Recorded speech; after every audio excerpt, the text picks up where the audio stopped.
था, उसे कुछ भी देने से मना कर दी थी। हैरानी की बात तो यह था कि पूरी जापान के लोगों ने डोनेशंस देना शुरू कर दिया और एक के बाद एक करके पैसे पे पैसे आने लग जाते हैं। आने वाले हर डोनेशन की स्क्रीनशॉट और अकाउंट का बैलेंस अपने अकाउंट में लगातार शेयर करते चला जाता है। इसी दौरान ट्रेन में सभी बातें कर रहे थे कि आखिर वो कौन हो सकता है जिसने बॉम्ब को लगाया होगा। सबको यही लग रहा था कि बॉम्ब लगाने वालों में से एक आदमी जरूर इसी ट्रेन में हो सकता है और यहाँ पर शक जाता है एक मास्क पहने हुए इंसान पर, क्योंकि जब सभी लोग पैनिक हुए जा रहे थे तो वो बहुत ही आराम से अपना लंच कर रहा था। यहाँ पर पास्ट की कहानी के बारे में पता चलती है कि उसकी एयरक्राफ्ट रिपेयर की एक कंपनी थी। कुछ अरसे पहले उनकी कंपनी ने एक हेलीकॉप्टर को रिपेयर किया हुआ था, लेकिन किसी एक इंसान की लापरवाही की वजह से वो हेलीकॉप्टर सही नहीं हो पाया। उसी हेलीकॉप्टर में काफी सारे स्टूडेंट्स ने सवार हुए तो अचानक से वो हेलीकॉप्टर क्रैश होकर ब्लास्ट हो गया, जिसकी वजह से उसको और उसके कंपनी को बहुत ही भारी नुकसान उठाना पड़ा। और तब से लोग उसे नफरत करने लग गए। जब लोग उसे पहचान लेते हैं तो ज्यादा गुस्से में आ जाते हैं। ये आदमी जो पहले से ही परेशान था वो डिप्रेशन में आ जाता है, मगर उसी के पास बैठी हुई पॉलिटिशियन जिनके ऊपर भी आजकल बहुत सारे स्कैंडल्स बने पड़े थे,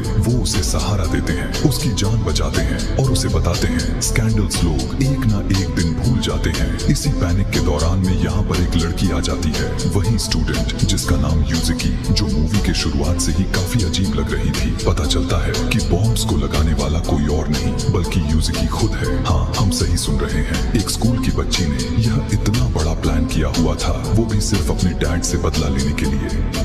यूजिकी के डैड एक रिटायर्ड पुलिस ऑफिसर थे और एक एब्यूजिव डैड भी थे, यानी वो यूजिकी के साथ अच्छा बर्ताव नहीं रख रहे थे। उससे मारपीट करना, उसे बुरा भला कह देना, इस तरह की आदतें यूजिकी को परेशान कर रखा था। उन्होंने यूजिकी को बहुत ही टॉर्चर किया हुआ था, यहाँ तक कि इन्होंने यूजिकी को लड़की होने पर ताने भी दिए। यूजिकी की मॉम के डेथ के बाद वो बिल्कुल अकेली पड़ गई थी। उसे तब नफरत हो जाया करती थी जब जब उसके डैड उससे झूठी बहादुरी के किस्से सुनाया करते थे। वो जानती थी कि उसके डैड को एक झूठी हीरो की इमेज मिली हुई थी, जो दरअसल 1975 में जब एक ट्रेन में बॉम्ब को ब्लास्ट किया गया था, उस टाइम में भी ठीक ऐसा ही एक बुलेट ट्रेन का केस सामने निकल कर आया हुआ था। उस ट्रेन एक्सप्लोजन में बहुत सारे लोग मारे गए थे और जिसने यह सब किया हुआ था, पता चलने पर जब पुलिस उसे ट्रैक करते हुए उसके घर तक पहुंच गई तो उसने खुद को ही बॉम्ब से ही उड़ा दिया। गवर्नमेंट अपने लोगों को यह नहीं दिखाना चाहती थी कि वो लोग टेररिस्ट को पकड़ने में नाकामयाब रह गए, इसीलिए उन्होंने झूठी खबर फैलाई कि यूजिकी के डैड ने उसे मारा है।